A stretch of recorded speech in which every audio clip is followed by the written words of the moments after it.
This is a Neko Media podcast.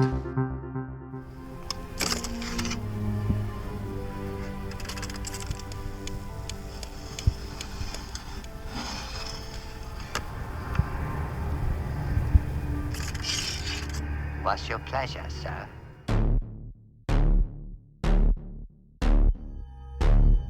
Welcome back, Cinephiles and Cenobites. This morsel is called The Only Difference Between Art and Law is JCVD. Okay, which one of you dummies has the naming rights? The only difference between what the fucking fuck and who gives a fuck? That would be my bad. I drink heavily. Thank you all for joining us. I'm Mox at villainous_kind on Twitter and Instagram, blah, blah, blah. Yeah, I'm Onofre. Thanks for tuning in. I'm on the tweets at thisisono, and that's thisisohno. Same goes for Instagram. Please also check what I've been listening to on my music podcast. Check out the website at takingtheleadmedia.com. And also check out what I'm playing on YouTube with a couple other buddies of mine. Search Gimme Seconds. That's GIMMESECONDS. On Twitter at Gimme Seconds. And me, y'all know who I be, Annika Pussyfoot, aka Cinderella Hellborn, aka Mother of Grendel, bringer of chains, fucker of faces, full-time soulbreaker, dog raper, and blood-doping diva. Shout out to the Slashtag Podden family. If you get a chance, check them out. Lots of dopeness. Shout outs to our friends and fellow podcasters, the Horrible Podcast, I love that name. The Clock Dodgers, Drunken Batman, and Games and Graphics. These guys are awesome. They have a wider spectrum than we do, so they cover a bunch of stuff, and they're all just on it. We're Not Wizards, Beers, Bud, Brutality. These dudes are awesome. They are the kings of Twitter gifs, Jake and Tom Conker, and Don't Go Down That Road. Don't go down that road. Horror movie podcast. Don't go down. Fuck. I just love that theme song. I can't get it out of my head. Anyway, awesome podcast, awesome people. I enjoy listening. Check them out and hit them with a 5-star rating and review on iTunes. We'd appreciate it, and I know they'd appreciate it. Yeah, shouts to Rise Up Daily. They're on Twitter at rise_up_daily. Also, the Bruce Lee podcast hosted by Lee's daughter Shannon and Sharon Lee, Chief Creative Officer of the Bruce Lee Family Companies. Nice podcast focused on Bruce Lee's own personal philosophies. So yeah, check that one out. So for today, we've got a great show planned for you guys. We're both super excited for this EP /tag configuration. Kickboxer Vengeance! I'm actually pretty psyched for this one too. I love Van Damme. For an old dude, he still has it. Yeah, we've also got Robotech, an assassin, Shinobi, and a short called Heir. Like, as in to the Empire, not supply. Yeah. So, you got 2 assassin films on this show? I wanted to keep it all sort of martial artsy, JCVD, Kickboxer and all. Tight. Yeah, then we'll get into part 2 of the remakes and reboots in Schrody, and top it off with 6, top 6 JCVD movies. For anyone that doesn't know, JCVD stands for Jean-Claude Van Damme. Alright, babes, let's get into it. Mama need her wine and cheese. And we all out of cheese. The /tag configuration.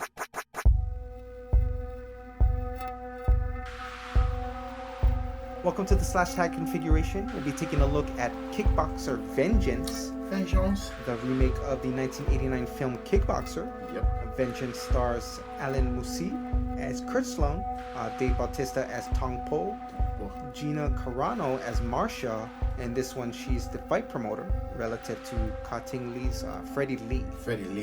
The film also co-stars Sarah Malakul Lane as Lou, local law enforcement, the late Darren Shalavi as Eric Sloan, and real-life MMA champions George St. Pierre, Fabrizio Verdun, and Cain Velasquez. And of course, we can't forget Jean-Claude Van Damme, the original Kurt Sloan, and now he plays Master Durand in this one. Yep. The film is directed by John Stockwell, No Kiki. whose director credits include Turistas, Blue Crush, Dark Tide, Kid Cannabis, and Into the Blue. And his acting credits include My Science Project, Christine, and of course Top Gun as Kuga, the Only real fact number out, one. Yeah. The real number one. Only in ranking only. So you're not the real if you only tallying up numbers. There's a lot of metal that goes to it.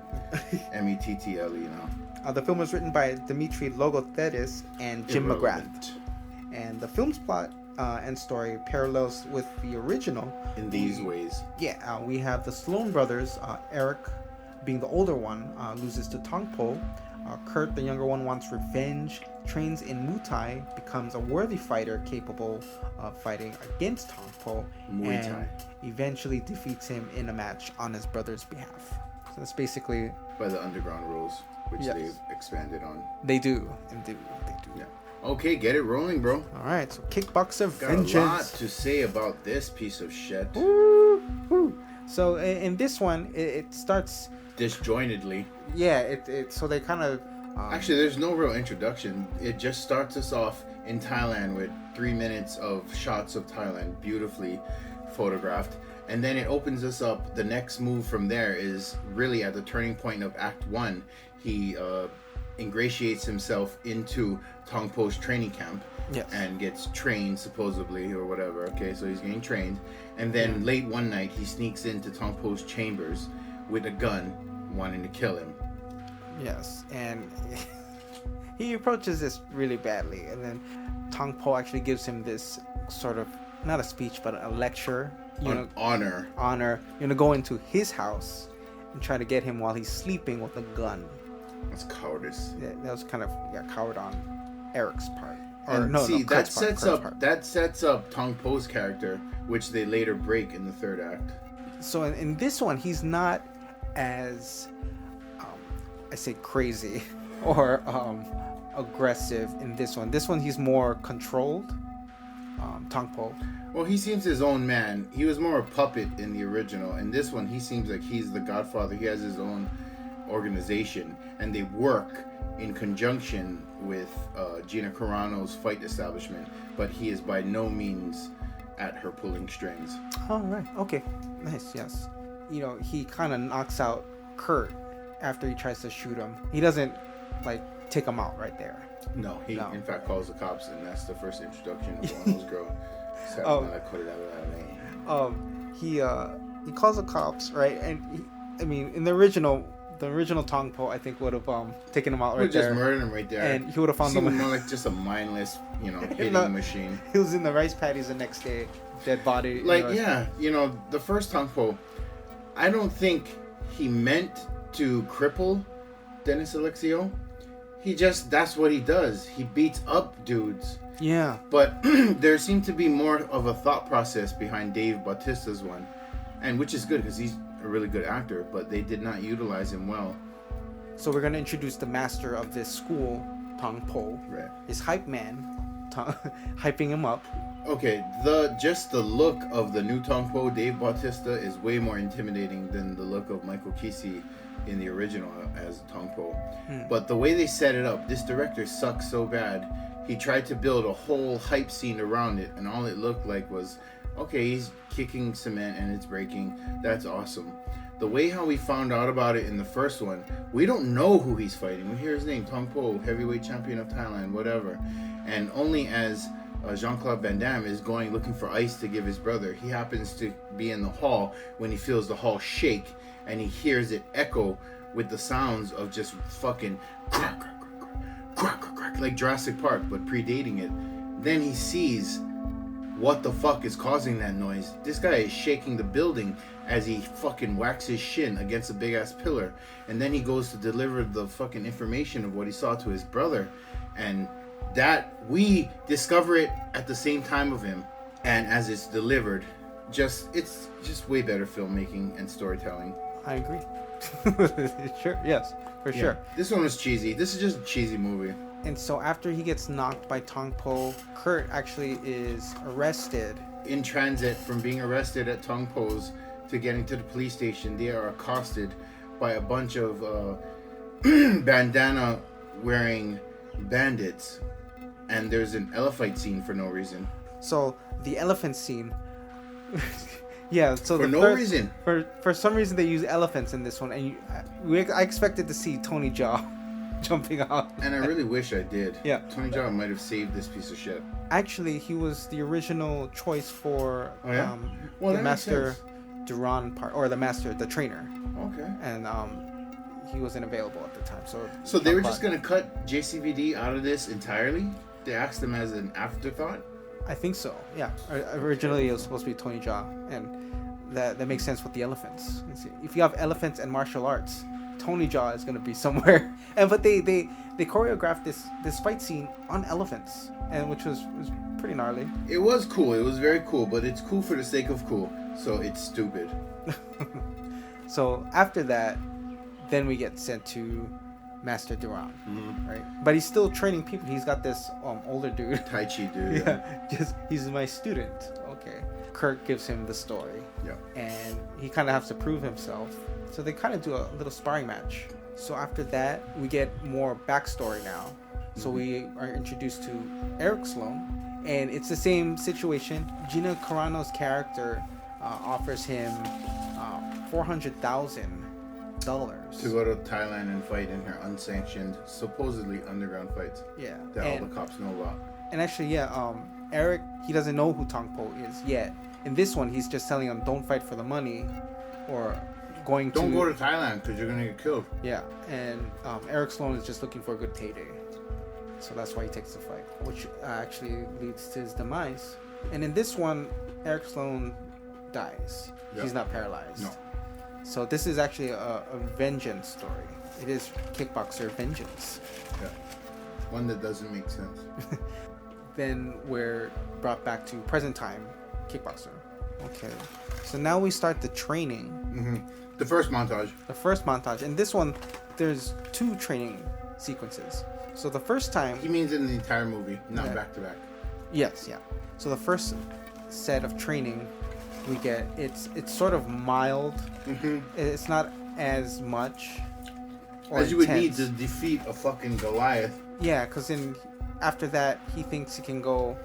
Yeah. And but to prove where he is, then we get the bar scene where the master brings him to the bar, not to get drunk and fight off guys, but to actually go toe to toe with Cain Velasquez in this one. Now, initially, before I realized what was going to happen, I hated this scene. Because in the first one, the master takes him there under the guise of, relax, you've been training hard, blow off some steam. So he gets drunk, he dances with girls. You guys remember that scene, him fucking swinging his hips? Then, for whatever reason, he's accosted by these assholes and he has to fucking give him the beatdown. Now, in this one, they turn up and it's a known fight club at this Mai Tai bar and grill. So I thought, what the fuck? This is bullshit. Anyways, the main guy who's broken everybody's asses is Cain Velasquez. I don't know what his character's name is. But the purpose for this scene is to show the new, what is his name? Kurt? Kurt, yes, Kurt. The Sloan. new Kurt, that he's not ready because Cain Velasquez gives him the beatdown big time. Yes. But then Jean-Claude Van Damme comes in and fucking knocks out Cain Velasquez with some shoo-shoo pussy kick.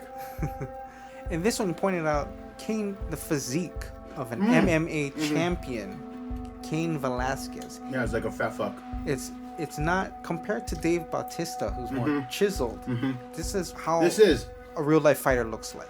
yeah, nobody looks really like Bautista or Brock Lesnar. Real guys who can kick ass do not look like muscular Spartans.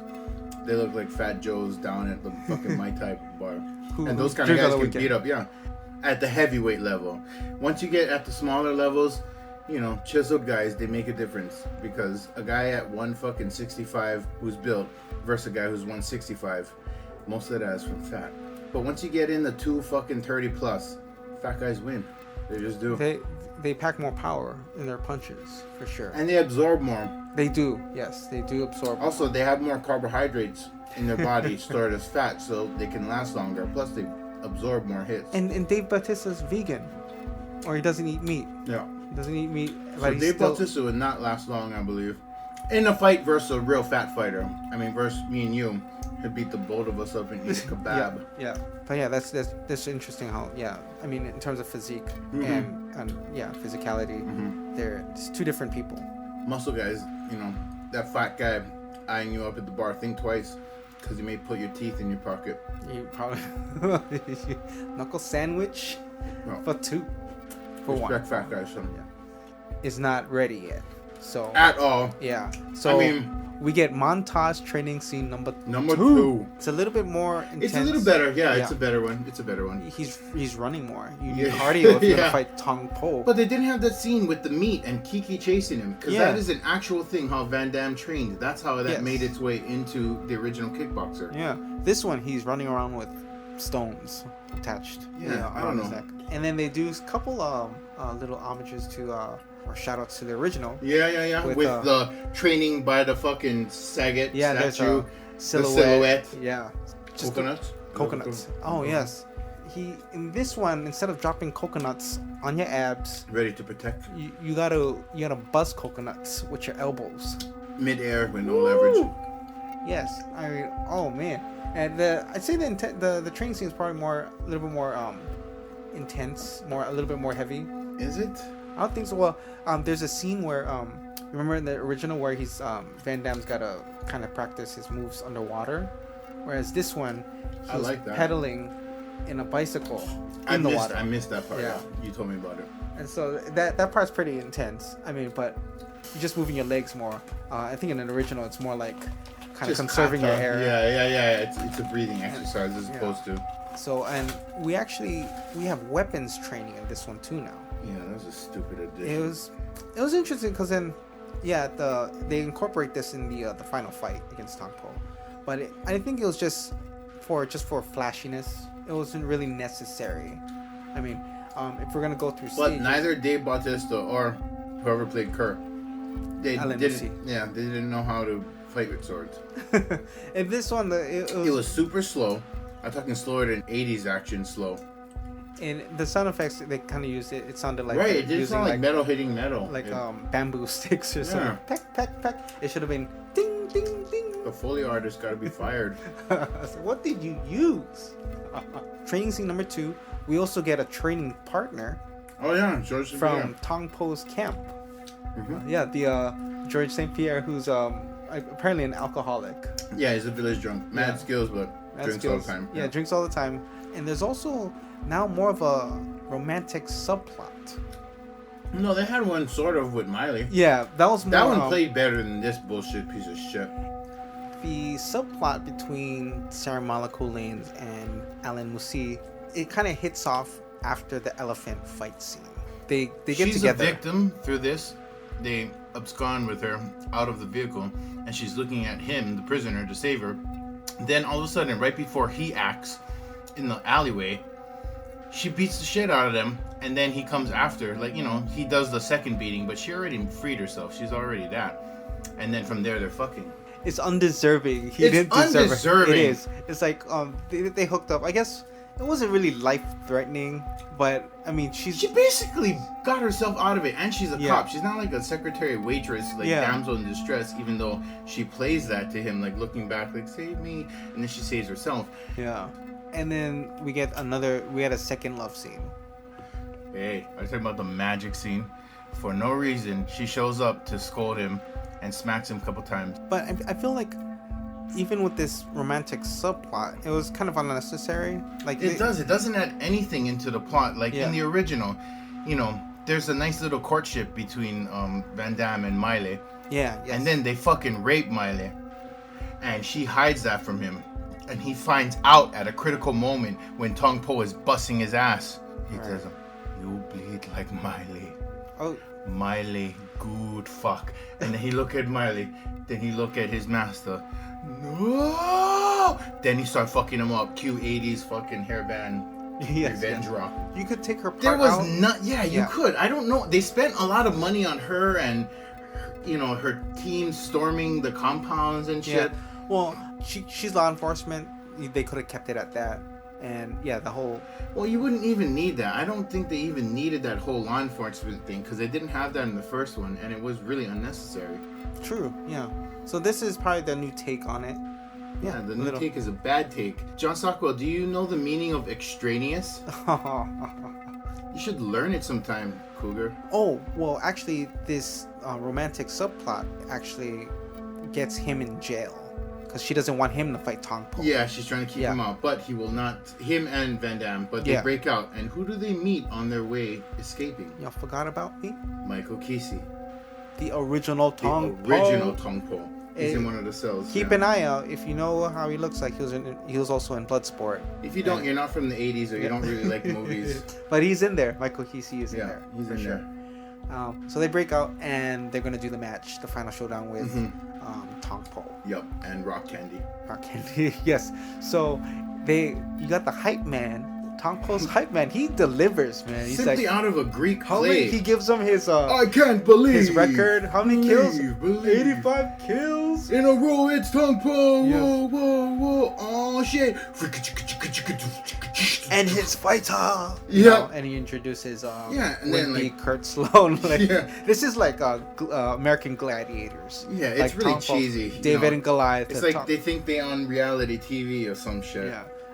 But it's supposed to be underground, you know. And this is like a warehouse. Marbles. Yeah, original Kickboxer was like underground. Like it was really in the ground. Like this is like some bad people rented a warehouse or some shit. You know, that the cops all know about. And so they start off the match, and it's 3 stanzas. He says. So the first one is pretty much fist, and so they get through round 1. I feel like I should comment on that, but I just won't. Kurt gets beat down in this one in the first round. Yeah. Okay. So we're talking 10-4 kind of beat down on boxing rules. Okay. Like the first round. He went down 8 times. Okay, he went down 8 times. You know, 10 count rule. And you know he landed like 0% of punches, and he received maybe 85% of punches. He received a lot of punches. Yes. Now round 2, second stanza. We got the broken glass.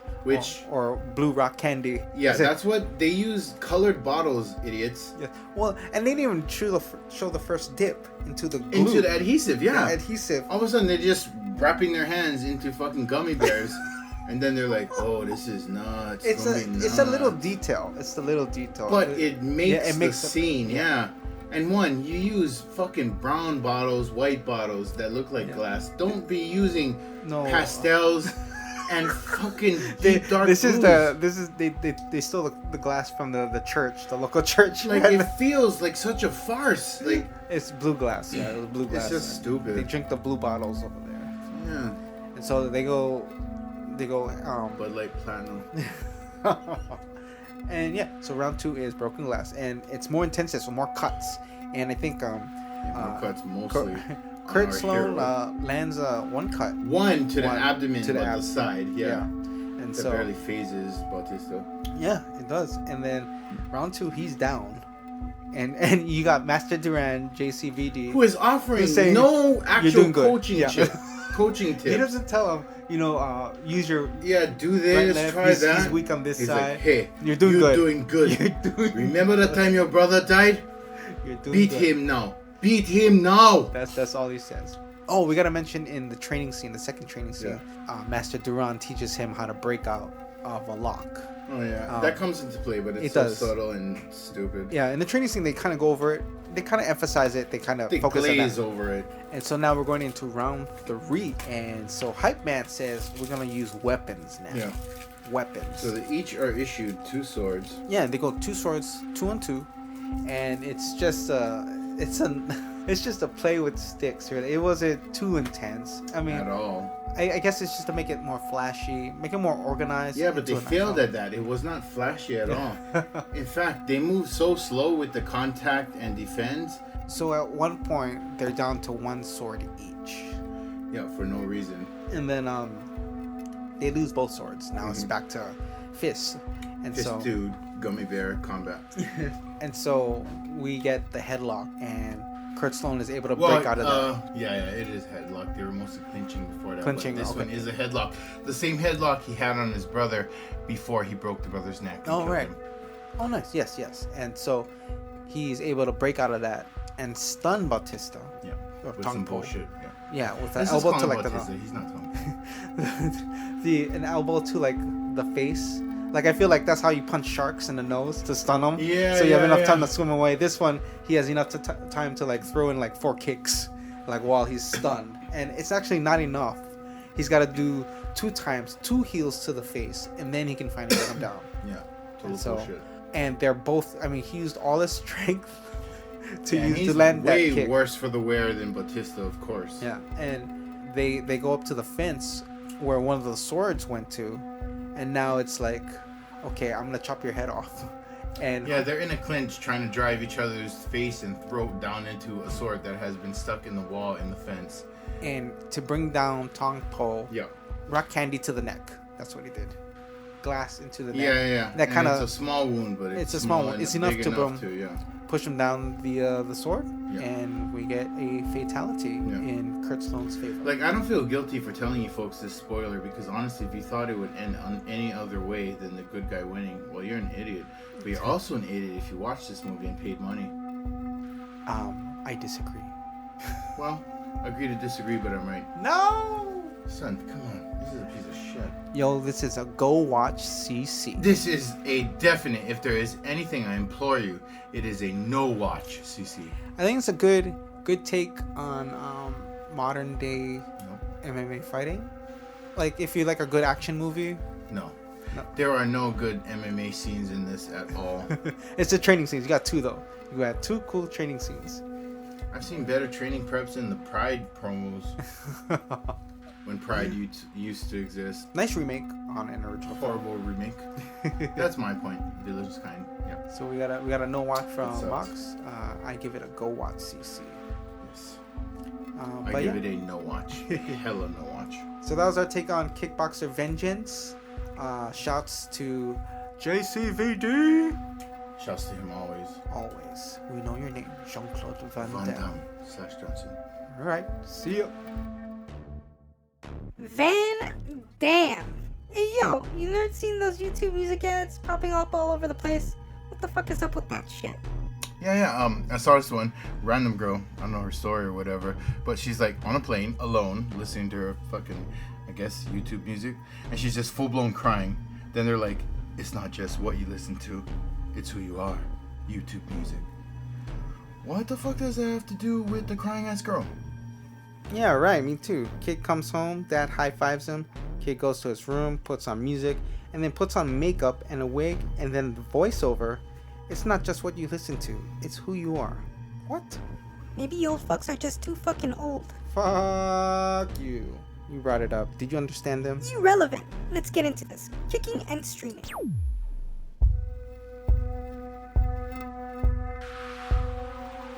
Alright, for this kicking and streaming, my recommendation goes to, it's on Crackle, and it's the Robotech series. 1980s Robotech series. Which is basically Voltron, but without cool animals. This is one of my absolute favorite series ever. I have my bro to thank for this one. And it's got that nice treatment of being on a streaming service and kind of entertain a new generation of viewers. Robotech, I believe I feel is a pretty epic story that spans 3 generations of United Earth defenders. Yeah, I never really got the plot of Robotech because, they show like 3 on and, 85 off, and then, you just got to kind of catch it as you can on early morning K5. Oh, right. Yeah. So it's kind of important. Yeah, you can't just watch one episode and then that'll be it. The original, before it was brought to the States and produced by Carl Masick, the Robotech was actually 3 different series, 3 completely different storylines. The Macross saga that we know of was originally Super Dimension Fortress Macross. Southern Generation, the second Robotech war, was originally called Super Dimension Cavalry Southern Cross. And of course, what we know as the 3rd generation, New Generation Freedom Fighters was originally called Genesis Climber Mospeada. And so these are 3 different Earth wars and 3 different generations. 85 episodes total. So what made this series different, I believe, was in the first Robotech war, we got the Macross saga. It's a kind of a coming of age story. Is Macross the same thing in Robotech? Yes, so it's actually the SDF-1 that crash lands on Earth crash lands on the island of Macross. It takes 10 years to build this ship. On the day they celebrate the completion and the launch date of the ship, Zentradi attack Earth. So another alien race Specifically, we find out later they were built for war. So they're all warriors. And it's both male and female, but they have no emotion, no concept of feelings, love, and so that's what Earth uses as kind of a defense mechanism to fight these Schrody guys. All 85 episodes are streaming on Crackle.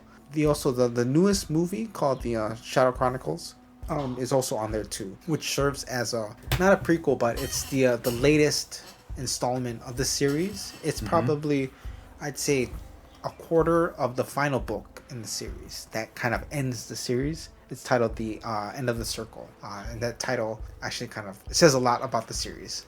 Did you want to talk about the remake with James Wan?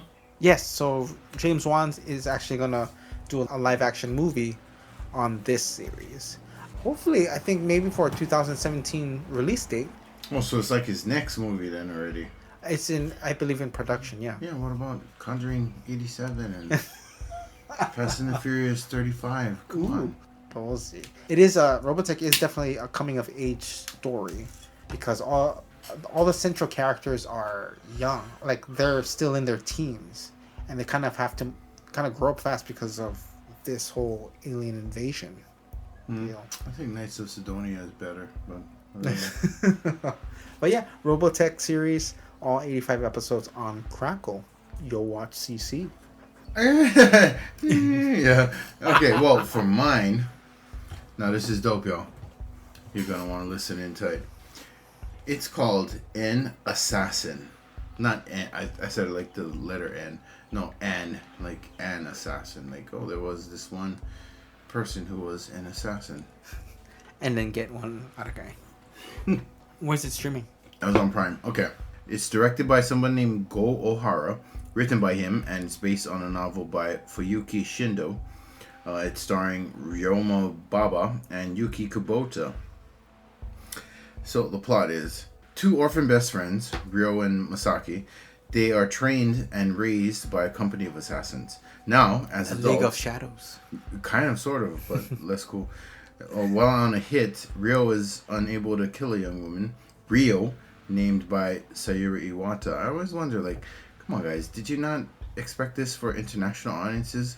We're gonna get lost between the two main characters, Ryo and Ryo. Anyway, she witnessed the murder and he can't kill her, even though that's what they got to do because she's a fucking witness. That puts Ryo at the opposition of Misaki and their employers, the Yakuza, who contracted him for the hit. So originally I was gonna do the Last Sword When the Last Sword is Drawn, because I love that movie and I have seen it so many fucking times. But I thought I'd check something out and, you know, something new and hope it's worth a recommend. Well, first of all, the version I saw on Amazon is so poorly subtitled, I had to fucking try pretty hard to follow the finer points of the story. The plot is a little stranger than my synopsis. Ryo isn't just a witness. She was actually there to kill the same guy that Ryo was hired by the Yakuza to kill. Apparently that dude framed her father for some shit and he ended up committing suicide, or harakiri. So Ryo was there to get revenge. At least I think that's what happened. Like I said, the fucking subtitles are so fucking poor, I may have just made up the entire plot of this film. I should talk to Ono about this. This could be a fun segment. We watch a foreign movie with no subtitles and then review it based on what we think it was about. Anyway, back to An Assassin. So yeah, Ro and Ryo get close. They don't ever fuck, or at least they don't show it. What? Okay. Meanwhile, Misaki starts a sort of kind of relationship with a prostitute. No, it's more like a contract. Binding contract. While walking home one night, pissed, because he's often pissed in this movie, he comes across a pimp and his two thugs beating on a prostitute. I forget what her name was. She's always wearing a red dress, so I'll just call her the fucking lady in red. So Misako beats the shit out of the pimp and the thugs, then starts making out with the lady in red. She's pretty into it. I guess you would be if you were just rescued by some handsome random brooding dude. So they go back to her hotel room and fuck. In the morning after a shower, she climbs into bed with Misaki and she tries to cuddle, but he just sets up and leaves money on the dresser and leaves. So back to Ryo and Ryo. He's still figuring out what to do about her. along with smoking and staring off into the distance, he likes to feed his bird, his caged bird, while he gets his thought process on. I think the bird is kind of a heavy-handed metaphor for Ryo. His life is in his cage. So he decides he should seek the counsel of his boss, Kaoru. This next part is confusing as shit, so bear with me. At first, Kaoru says it's all good. He doesn't care what Ryo does with the girl. Cool. So Ryo tracks down Ryo at a mall doing shopping. I don't think she fully comprehended the imminent danger she was in. Anyway, when he gets to the mall, some Yakuza goons try to abduct Ryo. Ryo fucks them up, then runs and hides at Kaoru's place. Kaoru tells him basically, well, I guess things aren't cool. You guys gotta get out of here. They decide to run away to Paris because she has an aunt there. So that's the plan for now. Misaki and Ryo have another fight. Misaki still thinks Ryo should just kill her and be done with it. Obviously, Ryo isn't willing to do that. So they come to blows over this disagreement. They both storm off. Misaki gets drunk and turns up at the Lady in Red's room. She's there with a random John, and Misaki fucks him up, then storms out all jealous like. The Lady in Red runs after him. After a bit of arguing, they share a dramatic kiss and an overly long embrace. It seems that he needed that kind of emotional leaning or release at that moment. Then something interesting happens. He rips himself from their embrace and gives her money, and then disappears into the night. This guy is so disenfranchised from the world and social interaction that he pays for every kind of connection with another person, which I think is it plays into why he doesn't want Ryo to move away. You know, that's the only real connection he has with another person, but even that one is limited. I won't spoil the ending, okay, but I will say this: there is a dope ass multi-person knife fight and shootout in the rain, and the last shot of the film is of the birdcage, door open, bird gone. The film has a really interesting score. A lot of accordion and mandolin that reminds me of Nino Rota and The Godfather meets kind of Enrico Morricone and The Thing. Then during the mall fight against the Yakuza goons, it's almost like flogging Molly. Riverdance that climaxes into fevered, distorted guitars. Pretty cool. Okay, final breakdown. This is not a good film. I feel like after the description, one was going to give me shit because I think it was episode 2. I was making fun of his pick with Sarah Pauly. It sounded totally random and horrible. It does sound random. But let me tell you why I think this is a yo watch CC, okay? It does well with its obviously limited budget. It feels like it's going to be an action movie, which is kind of what I was hoping for, but the Japanese haven't mastered the action film like the Chinese and Koreans yet. But they are good storytellers. Oh, obviously. really? An Assassin is not what I thought it'd be. It's very melodramatic emotionally, but subtle and almost artsy with the violence. The choreography is less brutal and gorific than I like. In fact, the way everything is shot makes you feel bad for Ryo and Misaki. Their lives aren't glamorous or badass. It's like an almost lifeless grind, which I think is relatable. They are dudes who get paid to fuck people up, but they may as well be selling insurance, or some shit for all the gusto they have for it. So the most fun part is the subtitles. When there is a lull in the film, the hilarity of the fucked up kindergarten grammar is great. Also, when something doesn't make sense, you can just fill in the blanks with something that makes sense to you. I don't know. I like it. Okay? Yo watch CC. It's on Amazon Prime. Amazon Prime. Peace. Coolness, cool shows. I'd add them to my watch list if I had a watch list. Or gave 2 shakes of a cat shit. It's finally got some reviews on iTunes, huh? Yeah. A few great reviews. Yeah, sounds like your moms really like the show. Fuck you. They're real people. I mean, mom never real, but other people, listeners, not our moms, rated the show. I actually did ask mom to give us a review, but she doesn't know how to use iTunes, and I didn't want to explain it for the millionth time. Yeah, I told my younger sister about it. She doesn't know what a podcast is, though. She better learn come October. I'll be talking about Stranger Things then. She has questions. One review said, it sounds like we're reading. I wish that were true, but the worst part is, I never learned to read! Nah, they gave us 5 stars, though. So thank you for the feedback. We will be better. Hey bro, when you edit this, can you put in like some melodramatic music on the last part? Sure. Fuck that. Put some Slayer in this bitch. Hell with that Hallmark channel shit. Homophiles and bitchy mites. In that scenario, you'd be the bitchy mite. Long as use the homophiles. I just binged Narcos. I feel like we should have some Latin or cumbia music on our show. I feel like you should shut it and we should do the seg. Secular insanity. Esta es una locura secular.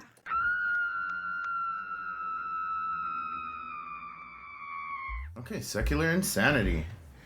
On today's segment, we have Shinobi, Heart Under Blade, directed by Ten Shimoyama, written by Kenya Hirata, starring Joe Odagiri and Yukie Nakama.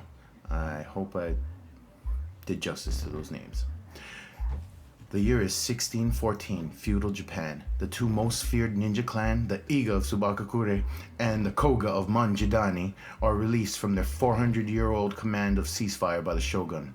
The top 5 ninja from each clan, as ranked by their leaders Ogen of Iga and Danjo of Manjidani, are ordered to face off to the death. This is awesome for most of both of the clans because they fucking hate each other that bad.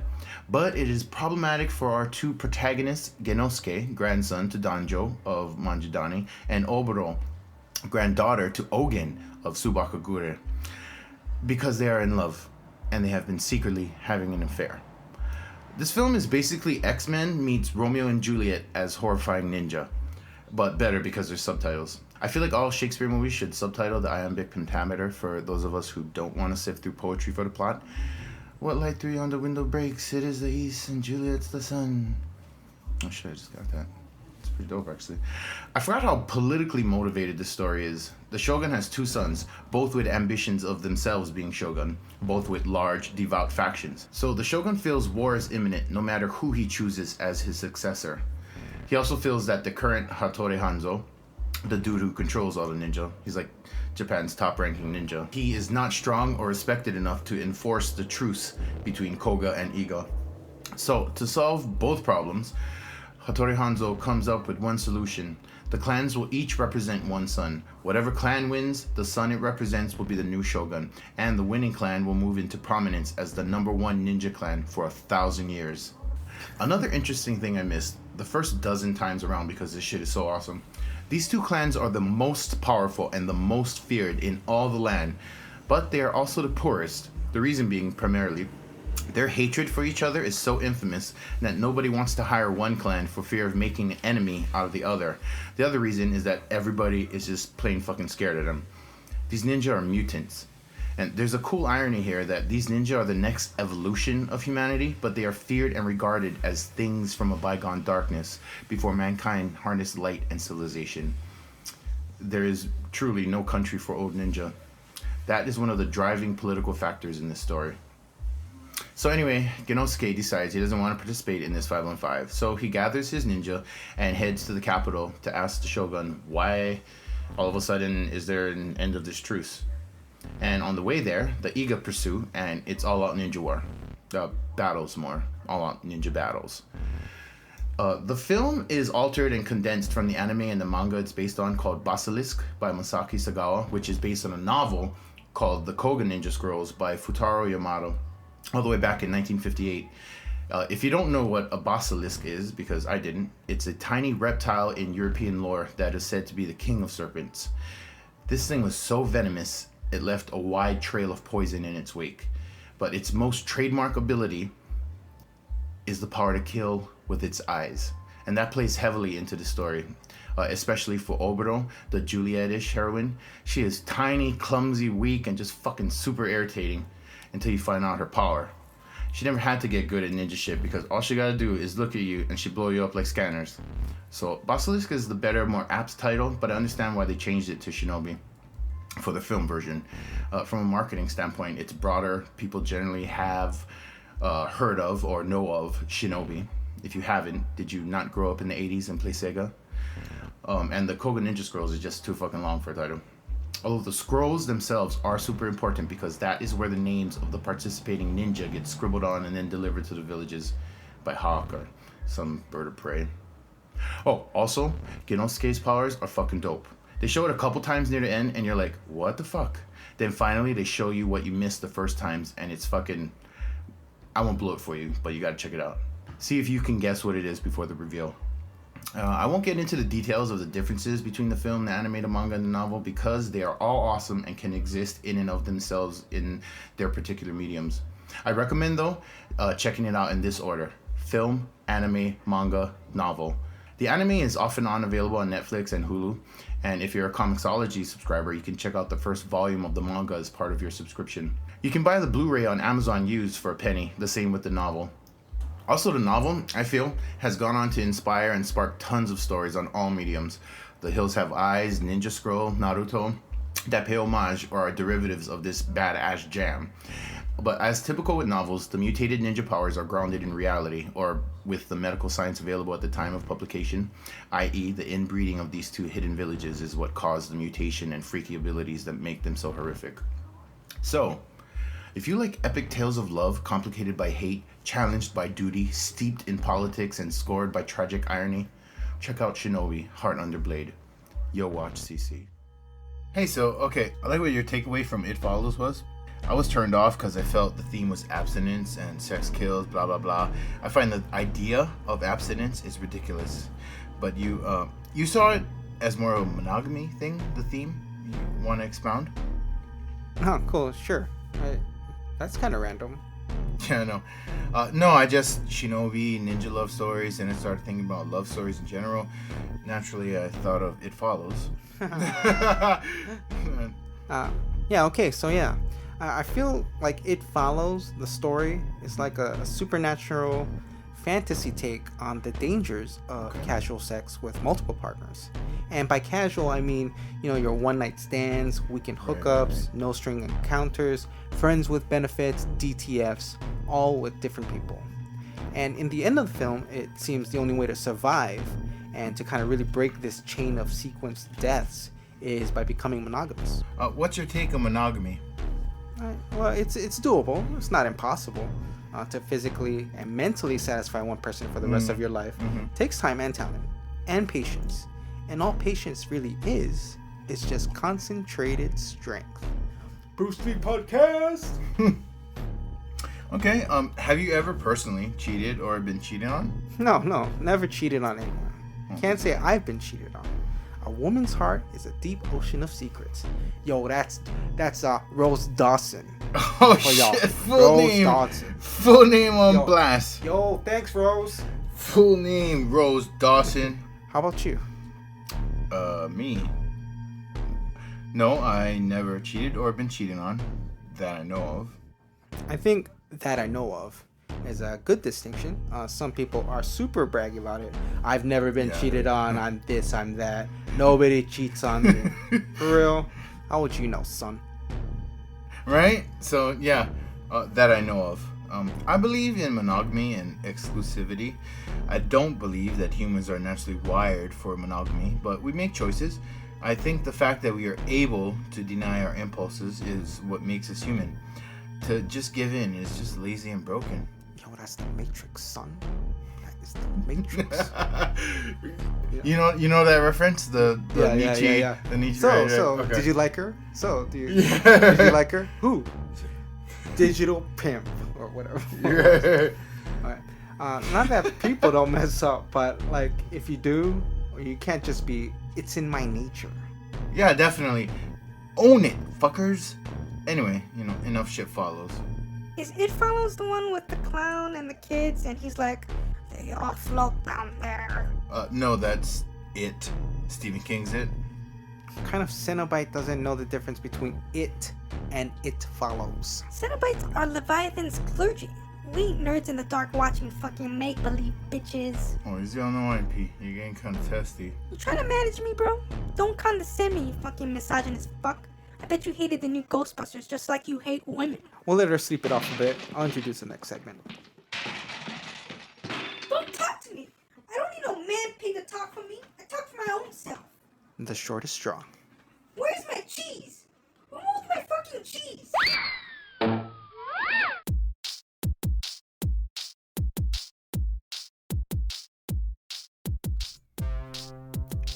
Heir is a short film written and directed by Richard Powell, released through Fatal Pictures in association with Red Sneakers Media.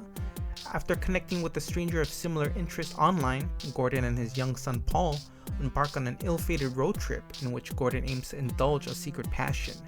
Before the day ends, a horrible truth will be uncovered and a harsh lesson will be learned. Okay, so here's my 2 cents on that. Heir is a sci-fi thriller focused on Gordon, played by Robert Nolan, who is sort of at a crossroads in his life. As we get to know his character, we get a sense that he's done some bad in the past. Now he wants to change his ways. His reasoning, his son, Paul, played by Matteo D'Aviano. Gordon wants to keep Paul safe, but deep down, Gordon knows he can't really change. And it's been years that he's been able to control himself until recently, as we see in the beginning of the film, he's emailing someone setting up a so-called play date with an unknown person, and he's bringing along his son. See, that's the conundrum in this short film. He wants to change because of Paul, yet he can't, well, because of Paul. See, this is where it gets dark. The unknown person turns out to be, well, a so-called old friend named Dennis, played by Bill Oberst Jr. So that part that I said earlier about Gordon being able to control himself all these years, well, now at one point of the film, he lets loose. Like, he really lets loose. You see, these 2 characters, Gordon and Dennis, are just a grim facade of something a lot more horrific. And now they reveal their true selves, and it's terrifying. And only then we are presented with the true meaning of this story. It's still a complex story, an unsettling one, but complex. Some parts of the film come off as ambiguous, and some as almost literal interpretations. The pace of the film is consistently bleak. The lighting and the score place good emphasis on that overall movement and the theme's dark undertones, and of course with help by the awesome performances of the 2 leads, Nolan and Oberst. Heir is cold, it's raw, and it's dark. You'll be talking about this movie for a while, or you'll choose to forget it. Yeah, it's that dark. Good luck. Yo, watch CC. Is P alright? Define alright. Where is she? Face down on the floor, apologizing to the carpet. Damn, I thought you were bad. Well, I've had my share of carpet apologies.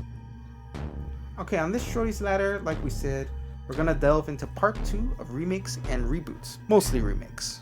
Yeah, well, we'll be getting into that, topics and discussing examples and probably disagreeing as fuck, because I have a pretty limited stance when it comes to reasons for remakes.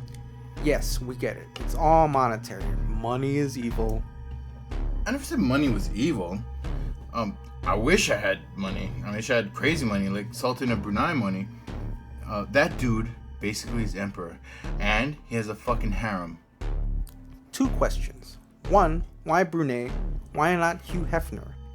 2, I feel like you're contradicting our whole monogamy thing earlier. 2 answers. Your second question wasn't a question, and Hef is awesome, but I'd rather be a sultan, even of a shitty little country. Bonus answer, monogamy only applies if you're in a relationship. If not, crash the headboards hardcore, brother. And that's also how you get STDs, and make the it follow you. Have you had an STD? That's an inappropriate question for a movie podcast. So yes then. Shorty's Ladder. Oh man.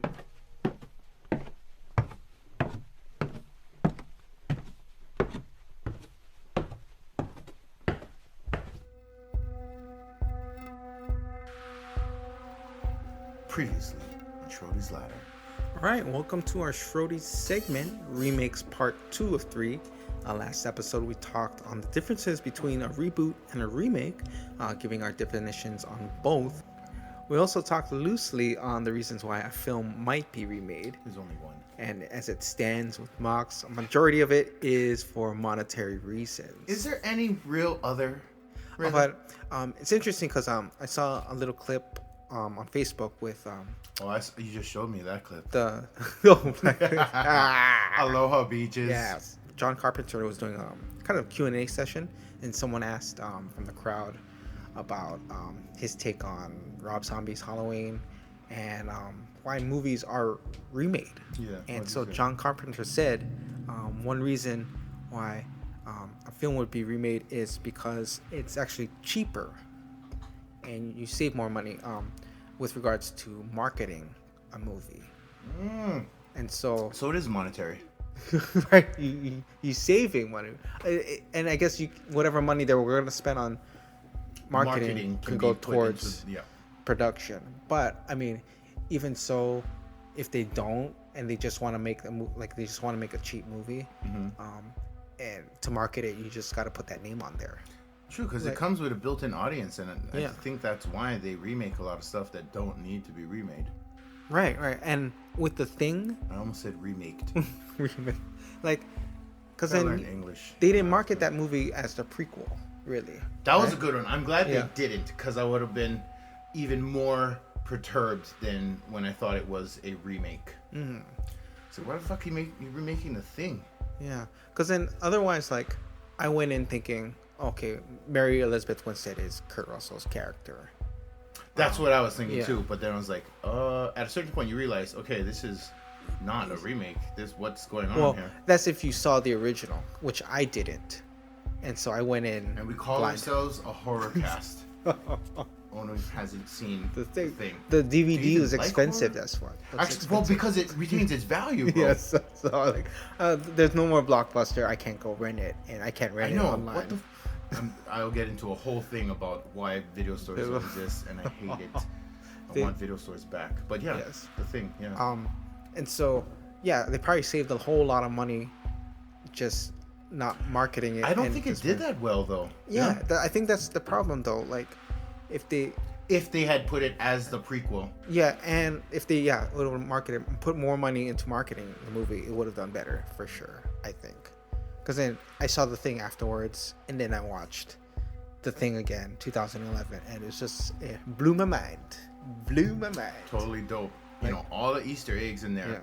Actually, I knew something was up when they had Norwegians on the crew who didn't speak English and shit.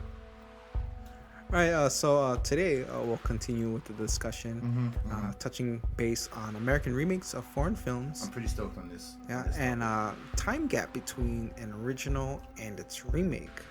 But first, we'll continue just for a bit on why a film is remade. So I wanted to touch base on competing trends in mainstream film. One of the trends that's been going on for some time, on and off since the early 2000s, is vampires and zombies. Yep, enough already. Marvel hit a home run with Blade. Out of nowhere, too. Yeah, but that was released in 98, and I think the last vampire hit before that was Dusk Till Dawn, which was in 96. I mean, there's a billion B, C movies, but we're talking about like that hit. Yeah, mainstream movies too. But I feel the vampire theme came back with a bang in the action-packed Underworld in 2003. Okay, Can I just comment on this? Like, I was opposed to watching Underworld because I was like, oh, look, can regurgitate the Matrix and throw teeth on it. Yeah, they try to go all scientific on this one, like bloodlines and testing blood for. But I think it was a great one because I think between fans, who would you choose as fucking cooler, werewolves or vampires? Obviously, I pick werewolf. But there's also the teen fave, the adapted Twilight series in 2008. I thought we could make a horror podcast, a movie podcast, and get away without bringing up Twilight and the Hunger Games, but we have failed miserably on both. I read the first two books. I read the first to see what the hype was. I didn't think the writing was good at all. I think the story was engaging. I didn't think Bella was worth anything. Like, just like she gets awesome later, apparently, and she has huge vampire darkness skills or whatever, but I didn't see part 2 of the last one. Don't spoil it for me. Well, you've had fucking 4 years, so okay, before that, I'm just calling it that. Twilight. There was a bunch of old-timey hits. Vampires by John Carpenter, bro. I love James Wood in that one. No, James Wood was a fucking man. He's the man. He is the man. His name is bullshit in that movie. It's like such an obvious made-up name. Like, who is named? What the fuck is his name? Right. Like Sebastian Cain or something. Like, I like the lore in this film that they didn't explore. Like, these guys, these orphans who's been struck by vampire tragedy, are raised by the church to be slayers. I want to see some of that training. Remember we talked about this in we're talking about how the live action of Attack on Titan incorporated a training scene. I saw the sequel with John Bon Jovi. That one's dope too. Oh, is it Los Muertos? Los Muertos. Yeah. As far as zombie flicks go, in the mid to late 90s, not so much hits aside from Living Dead 3. This is the With third one. Angela. Angela, yes. Melinda Clarke. Also, there's Michelle Suave's progressive avant-garde fantasy Cemetery Man. I don't know if you've seen that one. I did not. I skipped it. I didn't miss it. I skipped it. That was an interesting one. But in the 2000s to present time, zombies came back with more than a handful of grand slams 28 days later, and its follow-up 28 weeks later. Shaun of the Dead, Land of the Dead, Heap. and eventually the television comic adaptation Imogen of Poots. Imogen Heap. The Walking Dead in 2010. But of course, there's a longer list of independent movies, zombie movies worth mentioning, but not today. Yeah, not today. But as far as remakes, Tom Savini's Night of the Living Dead, for sure. Yup. I think that one portrayed more, I would say, tension. That's the one I'm thinking of, and right? aggression. In 1990, Tony Todd. Okay, Yeah. I loved that movie. Yeah. It's a lot more angrier. I like the setup of any horror action movie where people have to hold up in one place and just kind of make a stand, but also while dealing with contrarian personalities within the group. Yeah. I think because in Savini's one, I mean, there's more aggression between the human characters than the original. I guess placing more emphasis and in color that humans are the real villains. Humans are always the real villains. The Walking Dead. I don't I'll get into it. No, let's not get into that. No, let's not. That could be its own show. Okay. But I mean, everybody probably knows this, but Tom Savini was the makeup and zombie guy for the first one, and since then has been type 1 makeup effects guy. Second, maybe only to Stan Winston. He's the Danny Elfman to Stan Winston's John Williams. I like how clever I am. But he was also a sex machine in Dust Till Dawn. He was. Yeah. So for Night of the Living Dead, its sequel, Dawn of the Dead, was also remade in 2004. But I did love the original Dawn of the Dead. I've cycled that movie many a time. But I'm down to see any kind of remake, and this one was a blast to watch. It's more tense. It's very quick paced. The zombies are a lot more scary, a lot more horrific. The human element is there. Compassionate, sympathetic side, the willingness to and drive to survive, but there's also that villainous, selfish side as well. Michael Kelly. Yes, He, I think, is the most complicated character in the story and the most one that I cheered for. And he dies like a G saving people. Watching the original, the 4 central characters was, I think, just too little for them to have the entire mall to themselves. But the shopping montage was always fun to watch. Right. And they made use of the entire mall, and they kept it in good shape. In the remake, I think they got bored. They got bored. Let's get out of here. I don't know if that's reflective of just current modern day society. Okay, I'm done with this scene, even though it's post-apocalyptic world. Let's get out. Let's get out of here. I mean, I surprisingly actually love that movie. Yeah, it was a good one though. Definitely a good remake. I was surprised to find out that Zack Snyder directed it. Because I love it so much. I hate Zack Snyder. 300? I hated 300. Well, there's probably no need to remake Day of the Dead, as I think Land of the Dead served as Romero's original vision of the third film. Yeah, those movies sucked. But they did pick a more fun film of the 3 movies to remake. Dawn of the Dead was released in 2004, so there was no real landmark type of celebration. 26 years is sort of an odd number to celebrate a movie's release. So this was clearly just to kind of get on the zombie train at the time. Right. Oh, it's still going on too. So the same goes for Red Dawn, which was released in 2012, re-released in 2012, 28 years after the original film was released. And this was also the same year The Hunger Games was released, so they probably try to get on that train as well. We discussed Hunger Games and Twilight in one episode. But I think we're the girliest show I know, actually. Well, Red Dawn was probably made to serve as maybe an alternative, healthier, patriotic substitute to watching miners killing people. But again, 28 years is sort of an odd number to re-release a film. Fright Night 2011 remake of the 1985 film. 26 years. I like the Fright Night remake. Same goes also for Nightmare on Elm Street, originally released in 94 or 84, remade in 2010.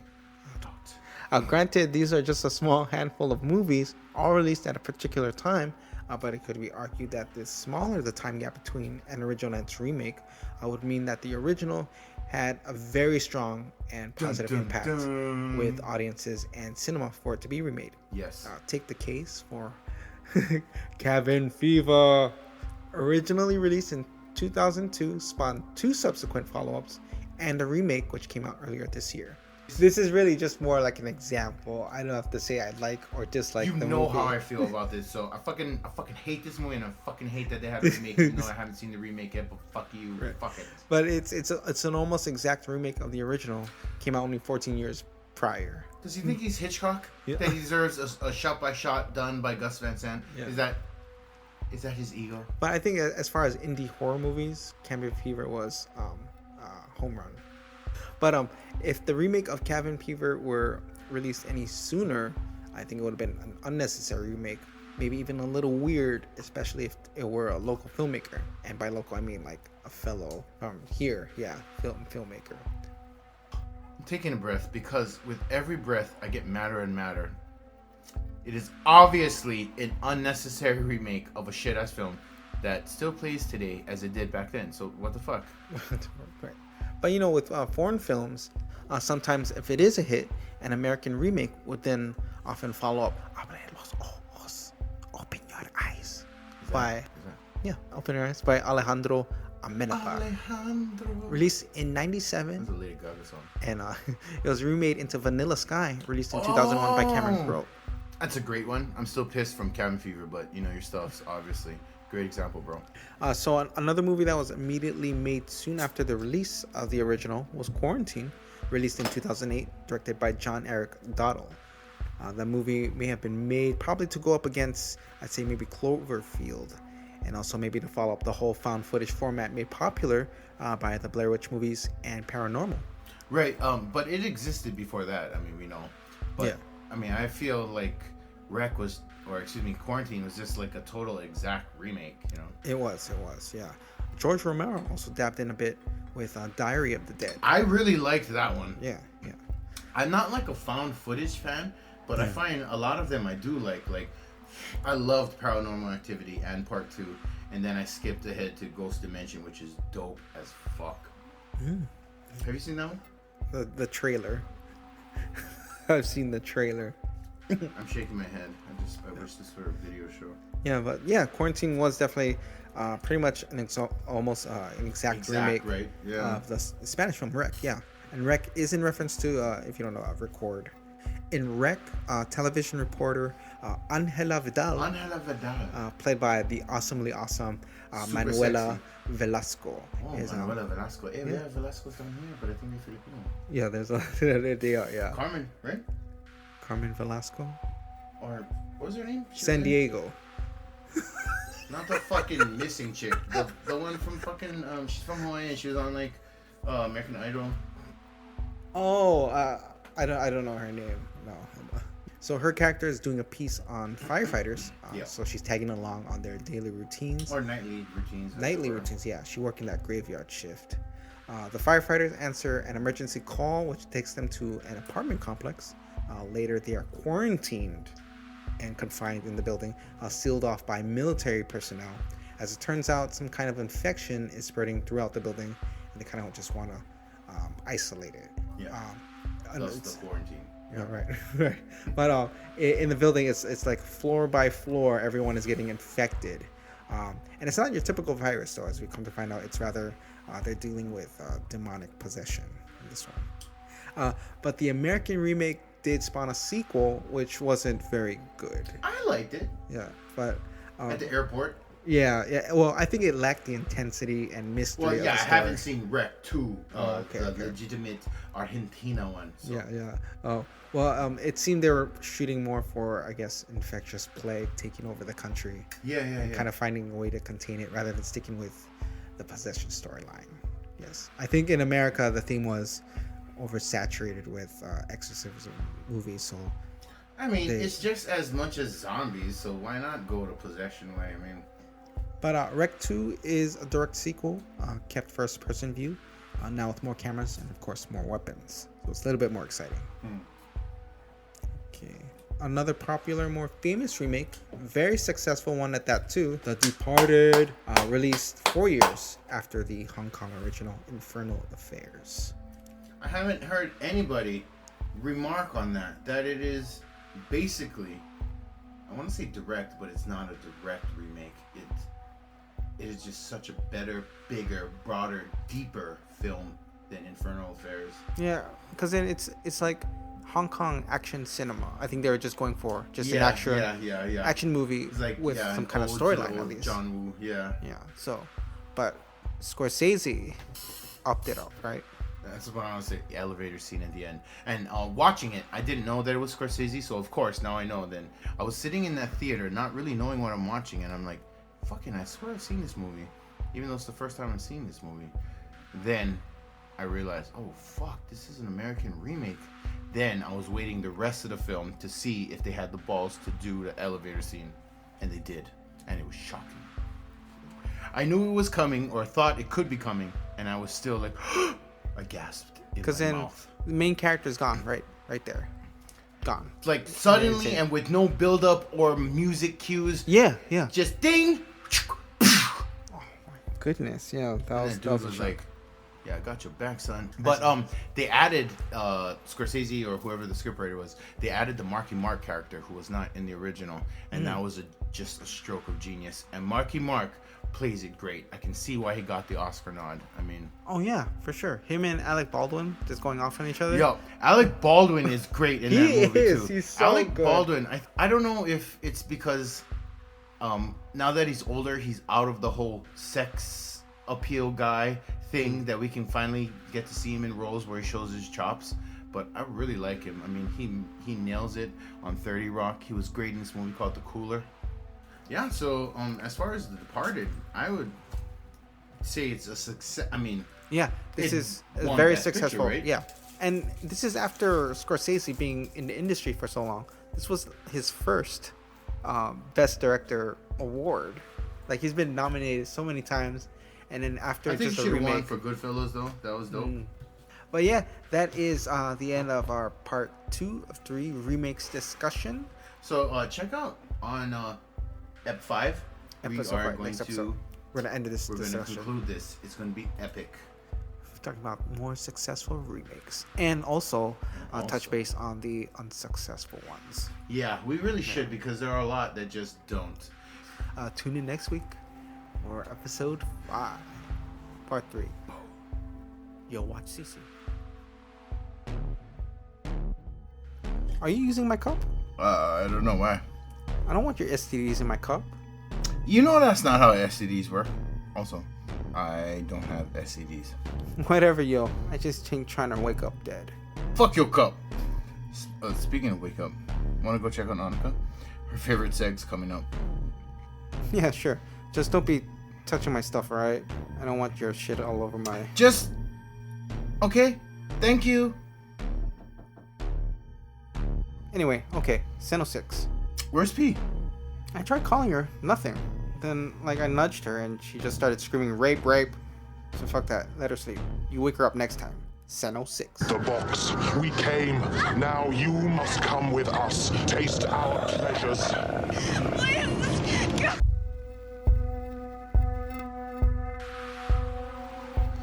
Alright, for this Seno 6, we'll be talking about one of the prime action stars of our upbringing.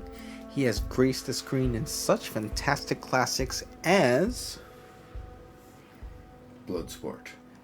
Kumite, Kumite, Kumite. Kumite. Kickboxer. Naksu Kao, Naksu Kao. It basically means white warrior. Am I getting that right? White Warrior, White yes, Warrior, the yeah. White Warrior. Yeah. Hard target.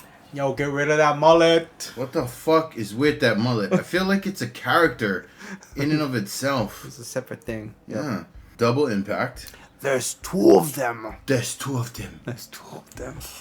I love double impact. I love how he's able to play both brothers. And then one, it's like, you would think he is me?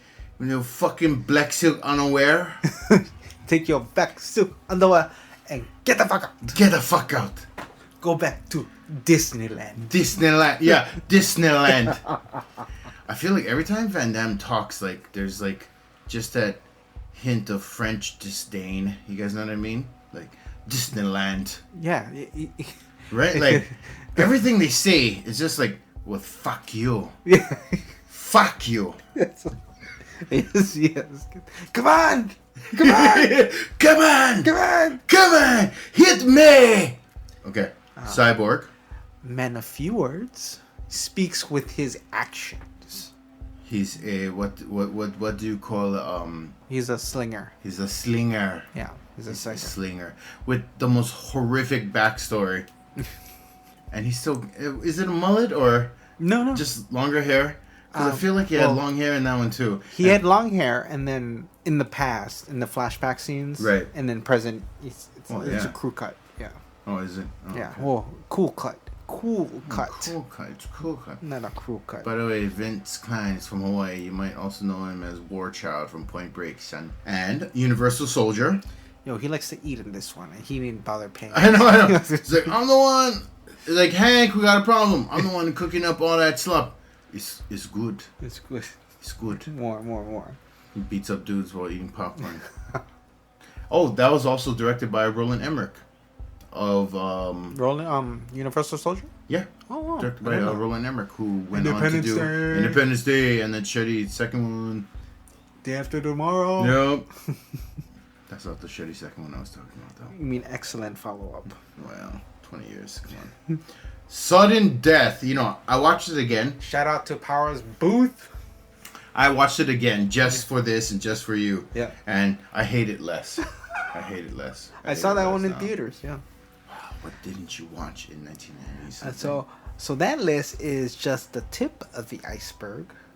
He has also more than a few signature moves on screen, most notably his ability to do numerous roundhouse kicks, his tendency to do the splits in a fight scene or training. I'm not scared though.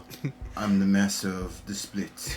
He also brings an exotic charm to the screen, Or which at least I was. he uses to great Fuck. advantage, usually winning over a female lead or forming some kind of strong bond with his male co-stars. He continues to work, still starring in great quality action movies, Debatable. and his children are also involved too, co-starring in a couple of his movies. And that's what I love most about him. Still working and putting out awesome movies. I'm of course talking about the muscles from Brussels, Mr. JCVD himself, Jean-Claude Van Damme. So we're gonna go over our top 6 most favorite Van Damme flicks ever. Effa. Do you want to go first? When you hear this, that means that me and Ono did not have the same pick. Yeah, and if you hear this, that means it's the same pick. So, why don't you take it away? Go ahead. Okay, I will go first with a little known movie. It's called Assassination Games. Ooh, good one, but not mine. Yeah, come on, son. It was a good one though. They fucking cut up a stripper or a hooker, is she? Oh man, what was She's it? like the main girl in this film, and they cut her up limb from limb and place her on a bed that he's to discover later. God. It stars Scott Adkins. Yes, he's a really as cool dude. By the way, my name is Mox Atkins. No relation. As the bad guy. Yeah. This is with a D. Yeah, his is like with a fake D. Like he's not even English, although he is British. But it's like, come on, who puts D's and shit? It's a T, ATKINS, idiots. Okay, but yeah, that was my number 6. Assassination Games. Yeah, your number 6. My number 6 goes to Nowhere to Run, directed by Robert Hartman, probably most known That for buzzer the is way Jesse too Stone right movies, starring Tom Selleck. But he also Ever. directed 2002's They, the supernatural thriller starring Laura Reagan, Mark Lucas, and now. Oh, Ethan that's the Embry. one with the closet monsters? Yeah, that's right. I wanted to like that. I really did. I even rewatched it 10 years later, and it still sucks balls. Super ball sucky. But Nowhere to Run also stars Rosanna Arquette, Kieran Culkin, and Ted Levine. Yeah, nobody cares. Yep. That movie is just fucking terrible. Well, in this one, Van Damme doesn't seek out to fight or He compete in throws the one tournament. kick in the entire movie. But see, It's fucking horrible. I feel like somebody shit in my 14-year-old eyes. But Is what he's it felt like. I defending went a to the family theater. though, and their home. So Van Damme's kind of displaying a man of the house kind of portrayal, and a bit charming too. He wins over Rosanna Arquette in this one. Okay, number 5. My number 5. JCVD. Nice. I like this one. I like this one too. I like this yeah. film. But did it make yours? This No, is JCVD playing some, cinematic version of himself. He gets taken hostage by some idiots in his hometown who robbed a bank and took him hostage because obviously he's JCVD. Yeah, it gets it. You can see the comedy chops that he has. Yeah. First building and brimming in this movie. He further displays it in Jean-Claude Van Johnson, but this is 8-9 years before Van Johnson. But yeah, it's a hilarious film. Nice. Check it out. I have Time Cop at my number 5. Time on the list for me, but okay. dope movie. And this one, it's actually directed by Peter Hyams, who would later again work with Van Damme on Sudden Death and 2013's Enemies Closer. And it co-stars... I saw that. It sucked. He's the bad guy, in case they didn't market that correctly. He is the bad guy. He's the bad dude. Yeah. He's chasing the guy from That Thing You Do and the Sprite commercials. Yeah, Tom Everett Scott. Yeah.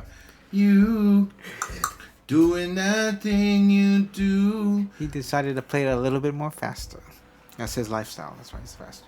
Anyway, Time Cop also stars Mia Sara, Ron Silver, Bruce McGill, That's the bad and guy. Gloria Rubin. Number 4. Number 4 for me, Cyborg. Oh, that was number 4? What? It's up there, son. I didn't know what I walked into.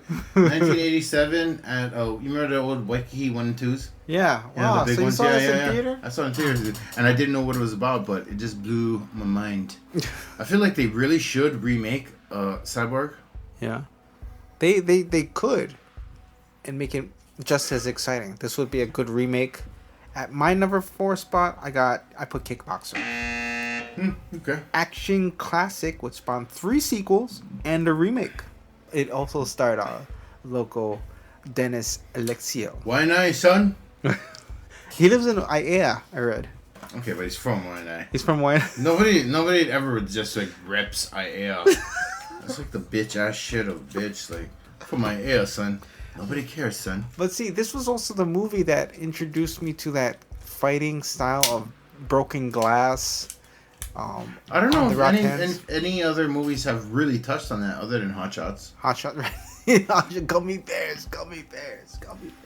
But that was just like, like making fun of it. Because maybe it's that extreme. Number 3. My number 3, Time Cop. Time Cop. Wow, it went up more. Woo. Wait, did I say Time Cop already? No. I had mine at Time Cop at number 5. Yeah, I know. And you totally failed that segment. God, this guy. 5. Dude. This one taught us the one rule.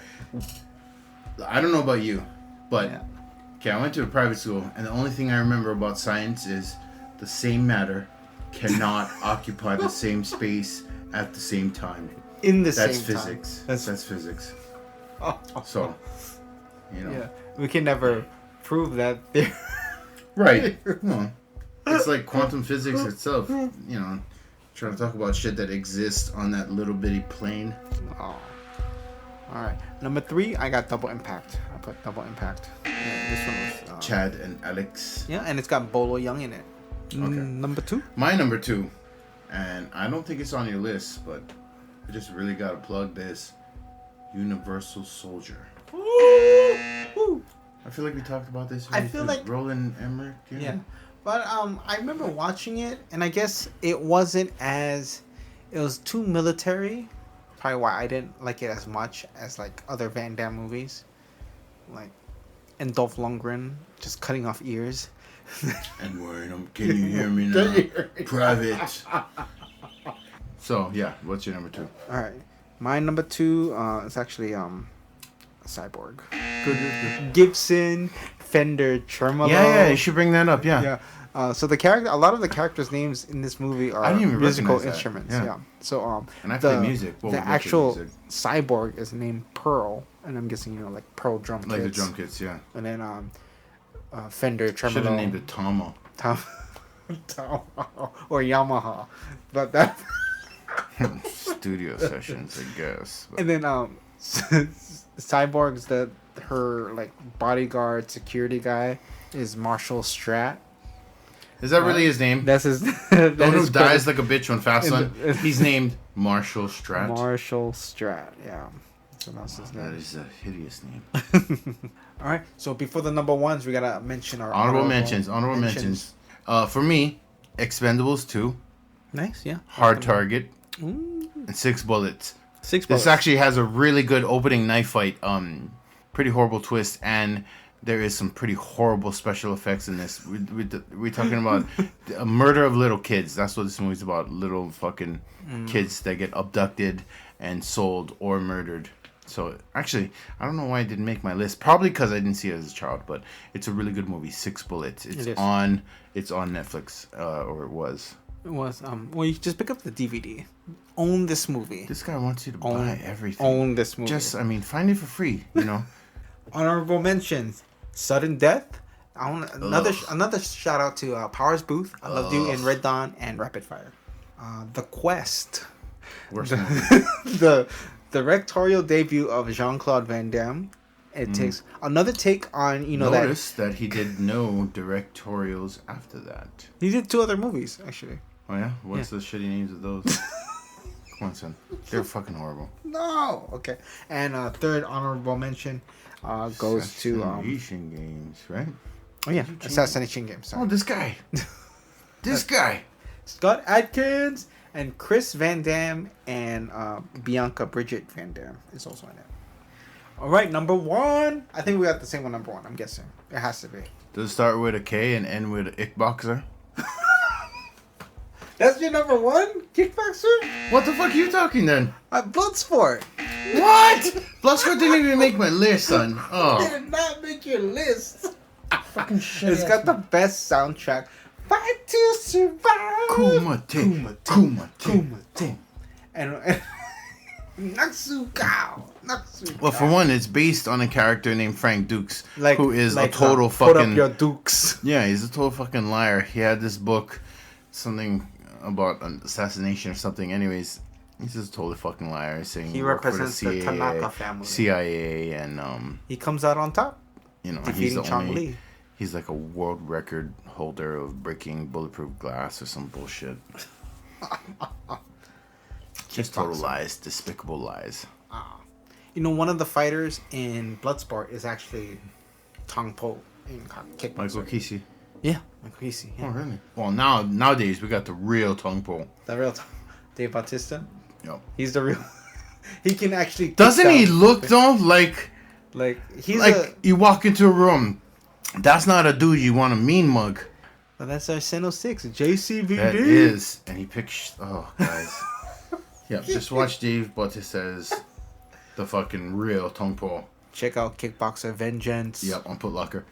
We still gotta watch it. I feel like we should watch that tonight. I just Check out JCVD and his catalog, his entire catalog of movies. All Yo Watch CC. are on Footlocker.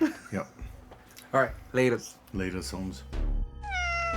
What up, gangsta? What time is it? How long was I out? I don't know, a couple segments. Did I miss the Seno 6? Tried to get you up. Maybe you should go easy on the wine. Maybe you should go easy on your face. Whatevs. I win. Let's wrap this meat burrito up. Thanks for tuning in, blah blah blah. Episode 4, the only difference between nerds and losers is nothing. I am needed in the labyrinth next month, so I won't be here. But I'll be following along. I'm lying. I'll be way too busy being excellent. That's fine. We asked Schrody to fill in. You fucking ask that fucker? Pathetic fuck. Blowing up my spot. I miss you. I love. Let's get back together. Wah! Cry me a fucking river. You fucking drunk dialing fucktard loser. You sound pretty mad for someone who's over it. You sound pretty fat for someone who should go on a diet. Outros, bitches. Questions, comments, concerns, ideas for show, Easter eggs, whatever. Don't hesitate to hit us up. Thank you all very much. Thank you. Check us out on Facebook, Tumblr, Instagram, and Twitter at cynical_mass.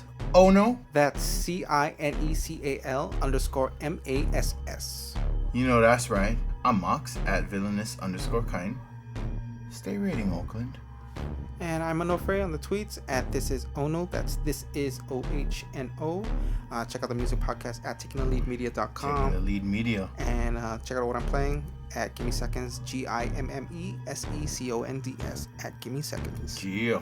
Broadcasting from the Blood Cave for Neko Media, Cinephiles and Cenobites, and the Slashtag Podern family. I'm Annika Pussyfoot. Keep the lights on and check that fucking bed, because there's only one universal truth. No lives matter. That means you. We have candy.